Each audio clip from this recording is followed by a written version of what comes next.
Est-ce que le colonel, finalement, on va dire, a regardé les Guinéens en face pour leur dire, tenez, il n'y aura pas de présidentielle en 2024, donc il y aura un glissement et contentez-vous des élections référendaires, donc du référendum. Est-ce que c'est de cela qu'il s'agit? Bon, ça peut être ça, ça peut même ne pas être ça. Hein. Il faut être prudent parce que pour la première fois... On ne peut pas parler de juste milieu. Non, mais écoutez, vous savez... Il nous a dit qu'il y aura la constitution. Il faut interroger l'historique des choses. Bien, alors vas-y. Il se pourrait que quand vous regardez le discours, la même chose a été dite. Non, donc on n'est jamais sûr, parce qu'on avait dit avant fin décembre de l'autre côté qu'on aurait eu la monture. C'est pas sorti. Nous, on ne contrôle pas, on n'est pas dans le prémonitoire pour dire que ce qui va se faire. Mais d'après les analyses, tout comme il peut y avoir référendum en 2024, tout comme il peut ne pas avoir référendum, puisque nous ne contrôlons pas, nous n'avons pas les leviers de commande.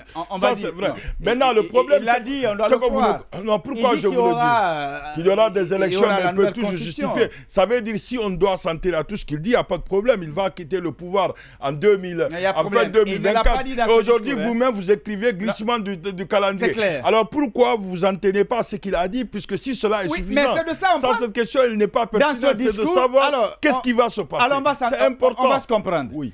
Il n'a pas dit dans son discours de cette année qu'il aura la présidentielle, qu'il aura un retour à l'ordre constitutionnel, encore moins les élections législatives. À ma connaissance, ça n'a pas été dit dans le discours. Donc si je reste dans son discours, je suis convaincu qu'il y aura un glissement de calendrier. Mais vous êtes convaincu, mais si vous restez sur une déclaration antérieure, il y a une contradiction entre ces déclarations, puisque d'après les 10 points, ça devait se faire dans l'année-là. Donc, c'est-à-dire, il faudrait nous laisser... Non, pas dans l'année-là, c'était en 2024. Hein. Ce que je dis, c'est 2024. Ça dit, d'après ces premiers engagements, à la fin de cette année, tout doit se terminer, en principe. Aujourd'hui, on est convaincu que le glissement, parce que nous semblons avoir vu cela, mais nous ne l'avons pas...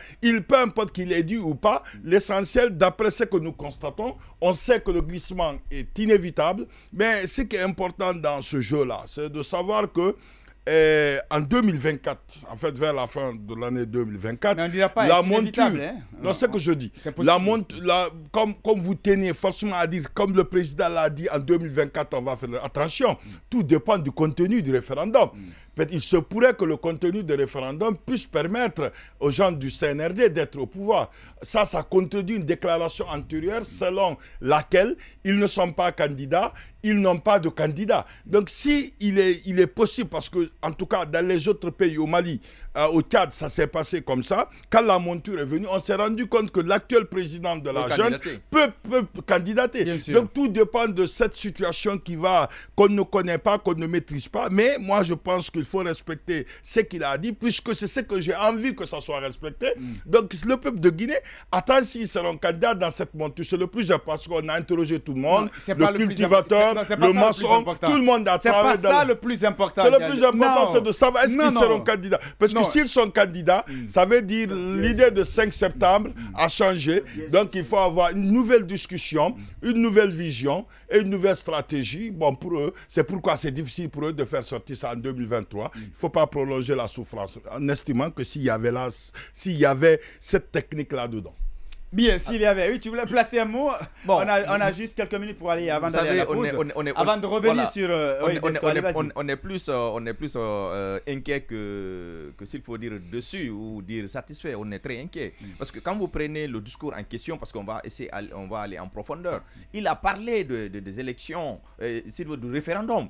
Vous comprenez? Techniquement parlant, il ne pouvait pas rentrer en profondeur. Mais je voulais juste dire à M. Condé qu'il pouvait aussi, s'il faut dire, placer une virgule sur les législatives et sur les présidentielles. Dans son discours, dans le discours, il a dit le premier trimestre, les délégations spéciales. Justement. Est-ce que vous comprenez? Là, c'est donné, non? Bien sûr. Alors, il a parlé du référendum. Ça a été mentionné. Il pouvait aussi mentionner les législatives et les présidentielles. Alors, ce qu'ils doivent comprendre, les autorités de façon générale, les délégations spéciales ont dit le premier trimestre parce que le contrat que les maires ou les délégations, ou s'il faut dire, que les maires ont signé avec le peuple va arriver à terme, qu'ils se rappellent eux aussi, ils ont un accord, non seulement avec le peuple, mais aussi avec la communauté internationale, qui est les 24 mois. Alors, si ils sont prompts à destituer ses maires parce que le mandat arrive à terme, eux aussi, après les 24 mois qui se rappellent après les 24 mois qui se rappellent, alors nous aussi, on avait un accord. Le premier trimestre, c'est la respecter. Hein. Non, oui, c'est mais, pas... oui, ça, c'est certain. Il l'a dit avec exactitude. Non, ça, c'est déjà maintenant, en ce qui concerne la Constitution, mais la Constitution va venir, on va en discuter, il y aura un débat et ça va passer. C'est pas ça le problème, ça va passer. Comme l'a dit Diallo. Oui, comme ça. T'es sûr que ça va passer si vous savez, si on mentionne dans la Constitution, le problème c'est quoi? Le candidat, ça va passer. Le problème c'est quoi? Jamais. Le problème c'est quoi? Oui, mais ça dépend du contenu. Non, attendez, c'est le contenu. C'est le contenu. Est-ce que s'il dit dans cette Constitution qu'il sera candidat, ça va passer? Il va pas dire ça comme ça. Non, vous savez, c'est une ouverture comme l'a dit. Au Mali, ils ont dit que le président peut démissionner 6 mois. D'accord. Le président peut démissionner 6 mois avant la présidentielle. Mais moi, je pense bien, le glissement, je l'avais dit plusieurs fois ici, le glissement, il est inévitable. Oui, ce qui est paradoxal. Attendez. Non, vous savez pourquoi? Ça, c'est visible. Non, attendez. Non. Il faut que ça n'a pas la volonté. Oui, c'est bien sûr, mais sinon... Son manque de volonté, c'est depuis le départ. Il faut le reconnaître. Bien, d'accord. Le manque de volonté, vous savez c'est quoi? Non. Il n'y avait pas d'ouverture. Vous comprenez? Vous discutez avec les partis politiques sélectionnés. Vous ne discutez pas avec les partis politiques représentatifs. On vous pose des questions sur le budget, vous ne voulez pas parler. Vous parlez de 6 000 milliards. On dit qu'on a mobilisé vous n'avez même pas la moitié du montant. Bien. On ne parle pas on dit qu'on ne peut plus organiser avec la CENI. En train de parler justement de cette position du colonel face à certains sujets, notamment le retour à l'ordre constitutionnel. Oui, je disais que la crise, il faut l'anticiper. Pour l'anticiper. C'est-à-dire on est dans une crise dans une autre. Oui, effectivement, si on ne fait pas attention. C'est pourquoi je dis que les Guinéens, on est beaucoup plus inquiets que dire satisfait ou autre chose. Parce que s'il faut continuer dans des situations où on a trop d'interrogations, cela veut dire que l'avenir devient incertain. Et on dit l'objectif d'une transition, c'est le retour à l'ordre constitutionnel. On nous a fait comprendre qu'ici, cette transition n'a pas vocation seulement qu'à organiser des élections. Il y a une refondation à faire, il y a un repositionnement, il y avait trop de positions à faire. Maintenant, comme il a commencé à parler de référendum, ils ont commencé à parler de délégations spéciales, il faut aussi parler des élections législatives, il faut aussi parler des élections présidentielles. Et tout ça ne va se comprendre que ne sera possible que si les Guinéens discutent comme des grands hommes autour de la table pour se comprendre et aller de l'avant. Lorsqu'on va commencer à parler de vrai recensement, parce qu'il y aura un opérateur qui va être recruté pour faire le recensement, on va parler encore comme par le passé, dans telle zone les machines fonctionnent, dans telle zone les machines ne fonctionnent pas. On va commencer à parler de fichier électoral pour dire que le fichier est à nettoyer, le fichier est à réviser, il y a des noms, il n'y a pas de prénom. Il y a des omissions. J'ai reçu ma carte, telle carte s'est retrouvée dans telle localité, et on va parler encore de l'organe qui va organiser les élections. On nous dit que c'est le ministère de la décentralisation qui va organiser. Et quelle est l'expertise et l'expérience de ceux qui sont là-bas en termes de gestion électorale? Est-ce que les partis politiques auront des représentants au niveau de l'organe qui va organiser ces élections?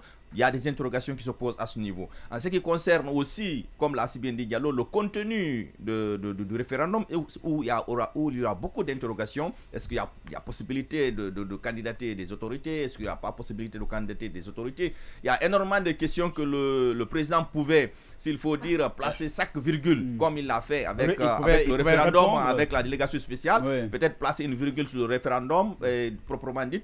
Placer une virgule sur les élections législatives, placer une virgule sur les élections présidentielles. Mais il a dit ce qu'il compte faire. Vous n'allez pas le faire dire ce qu'il n'a pas prévu. Parce que même l'organe des élections, il l'a évoqué. Il dit on va mettre en place l'organe des élections. Tout ça, c'est parce qu'il compte le faire. Voilà, mais s'il ne l'a pas dit, ça veut dire que ce n'est pas en tout cas l'ordre du jour. C'est pourquoi j'ai toujours dit ici, et vous me dites de ne pas parler de glissement, mais techniquement parlant, avec les 10 commandements des autorités, c'est quasiment impossible de faire ça maintenant. Et ça, on a faussé depuis le début, parce qu'on a refusé de faire une transition inclusive. On a fait une transition singleton. On a coopté quelques personnes avec lesquelles nous voulons faire. Ils ont souhaité faire.